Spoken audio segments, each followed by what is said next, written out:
నమస్తే, welcome to Sakshi podcast. నేను Durga. Russia Ukraine యుద్ధం.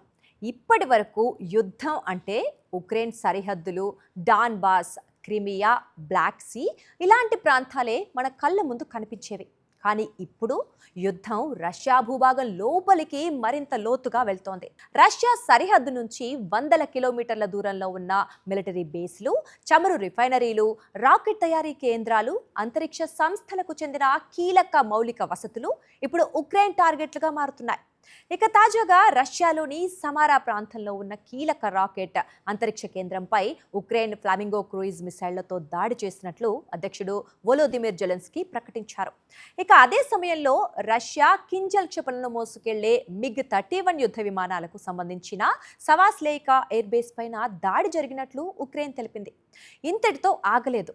బ్రిటన్లో తయారైన దీర్ఘశ్రేణి డ్రోన్లు కూడా రష్యా లోపల దాడులకు ఉపయోగిస్తున్నట్లు తాజా నివేదికలు చెబుతున్నాయి.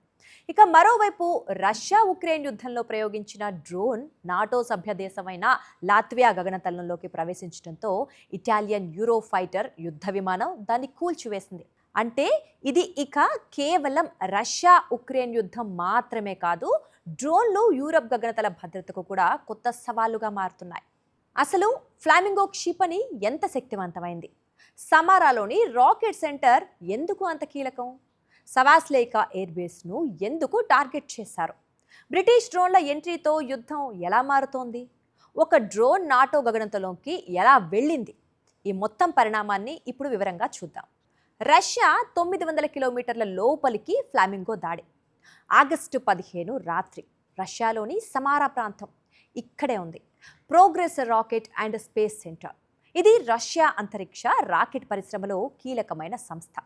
రాకెట్ తయారీ, లాంచ్ వెహికల్స్, అంతరిక్ష కార్యక్రమాలకు సంబంధించిన ఉత్పత్తులు ఇలాంటి కార్యకలాపాలతో ఈ కేంద్రానికి సంబంధం ఉంది. ఇలాంటి ప్రాంతంపై ఉక్రెయిన్ దాడి చేయడం సాధారణ సైనిక స్థావరంపై దాడి కంటే చాలా భిన్నమైన విషయం.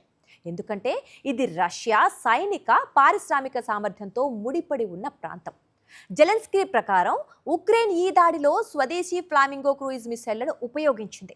సరిహద్దు నుంచి సుమారు 900 కిలోమీటర్ల దూరంలో ఉన్న టార్గెట్ను తాకినట్లు ఆయన పేర్కొన్నారు. అసలు ఈ ఫ్లామింగో అంటే ఏంటి?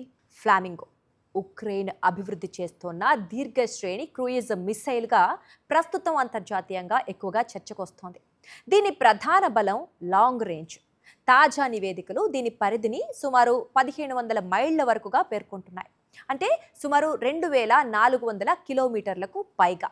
కొన్ని రిపోర్టుల్లో దాదాపు 3000 కిలోమీటర్ల సామర్థ్యాన్ని కూడా ప్రస్తావించారు.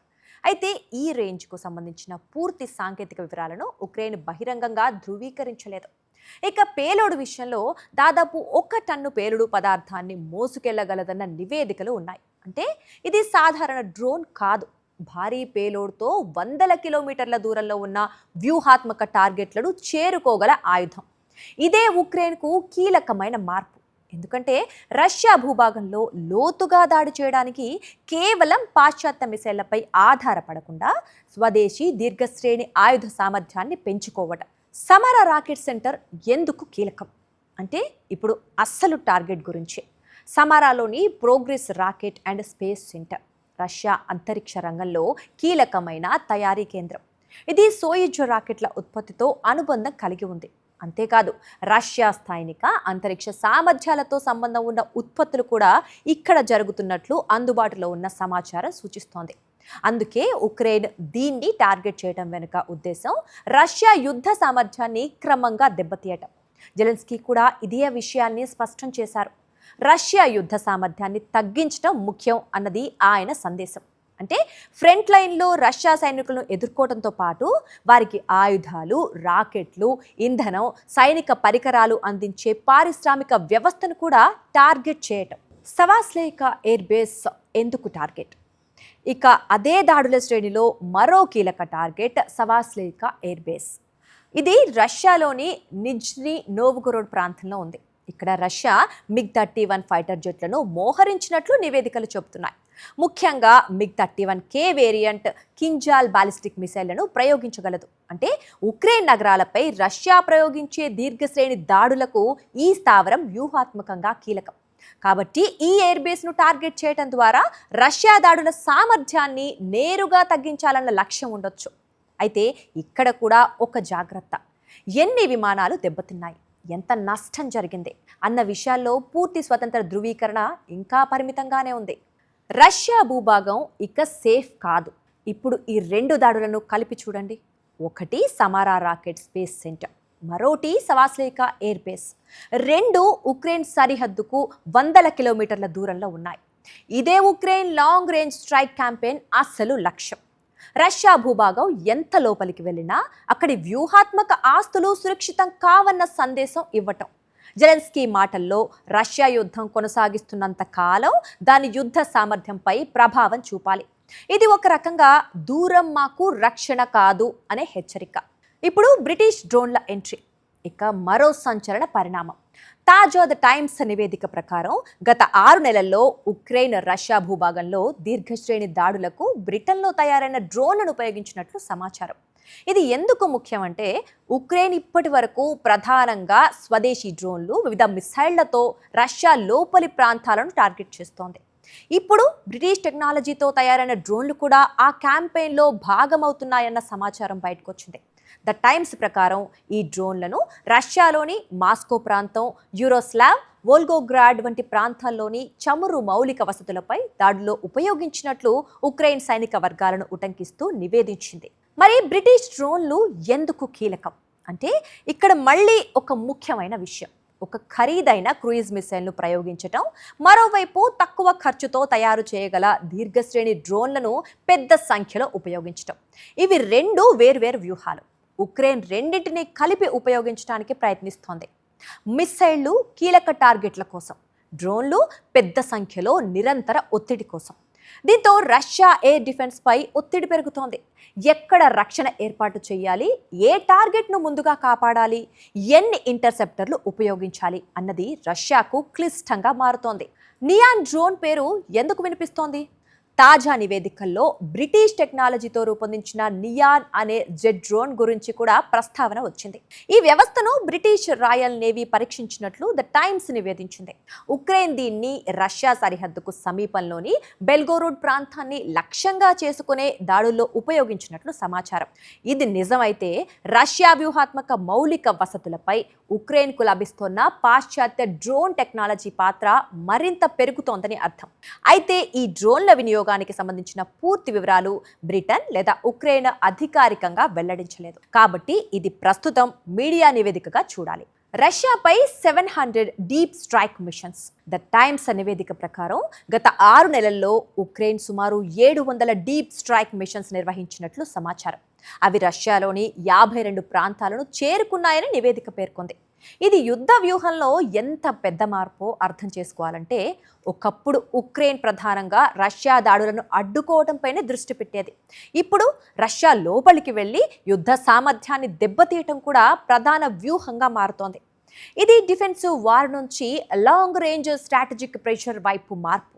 ఒక డ్రోన్ నాటో గగనతలంలోకి. ఇప్పుడు ఈ కథలో అత్యంత ప్రమాదకరమైన మరో కోణం. ఆగస్టు 14న ఒక డ్రోన్ లాత్వియా గగనతలంలోకి ప్రవేశించింది. లాత్వియా నాటో సభ్య దేశం. దీంతో నాటో అత్యవసరంగా యుద్ధ విమానాలను రంగంలోకి దించింది.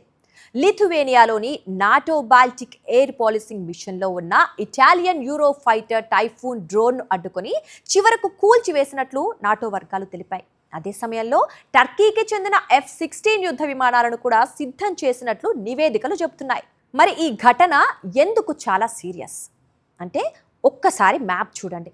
రష్యా ఉక్రెయిన్ యుద్ధం నేరుగా నాటో సభ్యదేశమైన లాత్వియా గగనతలాన్ని తాకింది. ఇది యుద్ధం నేరుగా నాటోతో మొదలైందని కాదు, కానీ ఒక డ్రోన్ నాటో సరిహద్దు దాటడం వల్ల పొరపాటు, తప్పుదారి, ఎలక్ట్రానిక్ జామింగ్ లేదా ఉద్దేశపూర్వక చర్య ఏదైనా పెద్ద సంక్షోభానికి దారితీయవచ్చు. ఇటీవల నాటో తూర్పు ప్రాంతాల్లో ఇలాంటి డ్రోన్ ఇంకర్షన్స్ పై ఆందోళనలు పెరుగుతున్నాయి. ఇక్కడ అసలు ప్రమాదం ఒక చిన్న డ్రోన్ వల్ల పెద్ద దేశాలు నేరుగా ఎదురయ్యే అవకాశం. రష్యా ఎయిర్ డిఫెన్స్ పై ఒత్తిడి. ఇప్పుడు ఫ్లామింగో, బ్రిటిష్ డ్రోన్లు, ఉక్రెయిన్ స్వదేశీ దీర్ఘశ్రేణి డ్రోన్లు, నౌకాదళ డ్రోన్లు ఇవన్నీ కలిపి చూస్తే రష్యా ముందు పెద్ద సవాలు. ఇంత పెద్ద భూభాగాన్ని ఎలా రక్షించాలి? మాస్కో, సెయింట్ పీటర్బర్గ్ చమురు రిఫైనరీలు, రాకెట్ ఫ్యాక్టరీలు, మిలిటరీ బేస్లు, నౌకాశ్రయాలు, కమాండ్ సెంటర్లు అత్యంత కీలక వ్యక్తుల నివాసాలు. ప్రతి చోట ఎయిర్ డిఫెన్స్ పెట్టడం సాధ్యం కాదు. ఇదే డ్రోన్ యుద్ధం యొక్క అసలు బలం. రక్షించాల్సిన ప్రాంతాలను పెంచటం. రష్యా 2026లో ఎదుర్కొంటున్న కొత్త యుద్ధం. ఇప్పటి వరకు రష్యా తన భూభాగం లోపల చాలా వరకు సురక్షితంగా ఉండగలిగింది. కానీ ఇప్పుడు ఉక్రెయిన్ డీప్ స్ట్రైక్ క్యాపబిలిటీ పెరుగుతోంది. తాజా ఏపీ విశ్లేషణ ప్రకారం ఉక్రెయిన్ లాంగ్ రేంజ్ స్ట్రైక్స్ జనవరి నుంచి గణనీయంగా పెరిగాయి. ఆగస్టు 15 దాడి ఈ సామర్థ్యంలో మరింత విస్తరణకు సంకేతంగా కనిపిస్తోంది.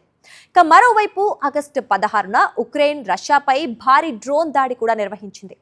రష్యా వందలాది డ్రోన్లను కూల్చివేసినట్లు ప్రకటించింది. అంటే ఇది ఒక్కసారి జరిగిన దాడి కాదు, వరుసగా జరుగుతున్న డీప్ స్ట్రైక్ క్యాంపెయిన్. అసలు లక్ష్యం ఏంటి? ఇప్పుడు ప్రశ్న. ఉక్రెయిన్ ఎందుకు ఇంత దూరం వెళ్ళి దాడులు చేస్తోంది? జెలెన్స్కీ ఇచ్చిన సమాధానం స్పష్టంగా ఉంది. రష్యా యుద్ధ సామర్థ్యాన్ని తగ్గించటం. రష్యాకు ఆయుధాలు తయారు చేసే సామర్థ్యం తగ్గాలి, విమానాలు ప్రయాణించే స్థావరాలు దెబ్బతినాలి, చమురు శుద్ధి సామర్థ్యం ప్రభావితం అవ్వాలి, సైనిక సరఫరా మార్గాలు దెబ్బతినాలి, ఎయిర్ డిఫెన్స్ బలహీనపడాలి. అప్పుడు రష్యాకు యుద్ధం కొనసాగించడం ఖరీదైనదిగా మారుతుంది. అదే సమయంలో మాస్కోను చర్చల టేబుల్ వద్దకు తీసుకురావడానికి ఒత్తిడి పెరుగుతుందని కీవ్ ఆశిస్తోంది. కానీ రష్యా కూడా దాడులు ఆపటం లేదు. ఇక్కడ మరోవైపు కూడా ఉంది. ఉక్రెయిన్ రష్యా లోపలికి దాడులు పెంచుతుంటే రష్యా కూడా ఉక్రెయిన్పై భారీ డ్రోన్, మిసైల్ దాడులను కొనసాగిస్తోంది. ఆగస్టు 16న కూడా ఉక్రెయిన్లో పలు ప్రాంతాలపై రష్యా దాడులు జరిగాయి. అంటే ఒకవైపు ఉక్రెయిన్ రష్యా డీప్ రేర్ను టార్గెట్ చేస్తోంది, మరోవైపు రష్యా ఉక్రెయిన్ నగరాలు, మౌలిక వస్తువులపై దాడులు కొనసాగిస్తోంది. దీంతో యుద్ధం మరింత లోతుగా, మరింత విస్తృతంగా, మరింత టెక్నాలజీ ఆధారంగా మారుతోంది. సమారా, సవాస్లేకా, మాస్కో, ఓల్గోగ్రాడ్, యూరోస్లావ్, బ్లాక్ సీ, లాత్వియా ఈ పేర్లు ఇప్పుడు ఒకే యుద్ధ కథలో భాగమయ్యాయి. ఒకప్పుడు రష్యా ఉక్రెయిన్ యుద్ధం అంటే సరిహద్దు దగ్గర జరిగే యుద్ధం. కానీ ఇప్పుడు సరిహద్దు నుంచి వందల వేల కిలోమీటర్ల దూరంలో కూడా యుద్ధం జరుగుతోంది. ఫ్లామింగో మిసైల్, బ్రిటిష్ డ్రోన్, స్వదేశీ ఉక్రెయిన్ యుఏవి, నౌకాదళ డ్రోన్ ఇవి ఇప్పుడు కేవలం ఆయుధాలు కావు, రష్యా యుద్ధ సామర్థ్యంపై ఒత్తిడి పెంచే సాధనాలు. మరోవైపు రష్యా ఎయిర్ డిఫెన్స్ వ్యవస్థలు, మిసైల్ దాడులు, ఎలక్ట్రానిక్ వార్ఫేర్ ఇవన్నీ ఈ దాడులను అడ్డుకునేందుకు రంగంలోకి దిగుతున్నాయి. కానీ ఈ యుద్ధంలో అత్యంత ప్రమాదకరమైన అంశం మరోటి. ఒక డ్రోన్ తప్పుదారి పడితే అది నాటో గగనతలంలోకి వెళ్ళవచ్చు. ఒక నాటో ఫైటర్ దాన్ని కూల్చివేయవచ్చు. అప్పుడు ఒక చిన్న డ్రోన్ ఘటన పెద్ద భౌగోళిక రాజకీయ సంక్షోభంగా మారే ప్రమాదం ఉంది. అందుకే రష్యా ఉక్రెయిన్ యుద్ధంలో ఇప్పుడు అసలు ప్రశ్న ఎవరి దగ్గర ఎక్కువ ఆయుధాలు ఉన్నాయి అనేది మాత్రమే కాదు, ఎవరి దాడి ఎంత దూరం చేరుతుంది, ఎవరి డ్రోన్లు ఎంత లోతుగా చొచ్చుకుపోతాయి, ఎవరి ఎయిర్ డిఫెన్స్ ముందుగా అలసిపోతుంది అనేది కీలకం. సమారాలో ఫ్లామింగో దాడి, సవాస్లేకా ఎయిర్ బేస్, రష్యా లోపల బ్రిటిష్ డ్రోన్ల వినియోగం, లాత్వియా గగనతలంలో నాటో జోక్యం ఇవన్నీ కలిపి చూస్తే ఒక విషయం మాత్రం స్పష్టంగా కనిపిస్తోంది. రష్యా ఉక్రెయిన్ యుద్ధం ఇప్పుడు ఫ్రంట్ లైన్ యుద్ధం మాత్రమే కాదు, ఇది వేల కిలోమీటర్ల దూరాన్ని దాటి సాగే డ్రోన్, మిసైల్ టెక్నాలజీ యుద్ధంగా మారుతోంది. మరి ఫ్లామింగో తర్వాత ఉక్రెయిన్ తదుపరి టార్గెట్ ఏంటి? బ్రిటిష్ డ్రోన్ల వినియోగం ఎంతవరకు పెరుగుతుంది? నాటో గగనతలంలోకి మరిన్ని డ్రోన్లు ప్రవేశిస్తే పరిస్థితి ఎటువైపు వెళ్తుంది? ఇవి రాబోయే రోజుల్లో రష్యా ఉక్రెయిన్ యుద్ధానికి మాత్రమే కాదు, మొత్తం యూరప్ భద్రతకు కూడా కీలకమైన ప్రశ్నలు.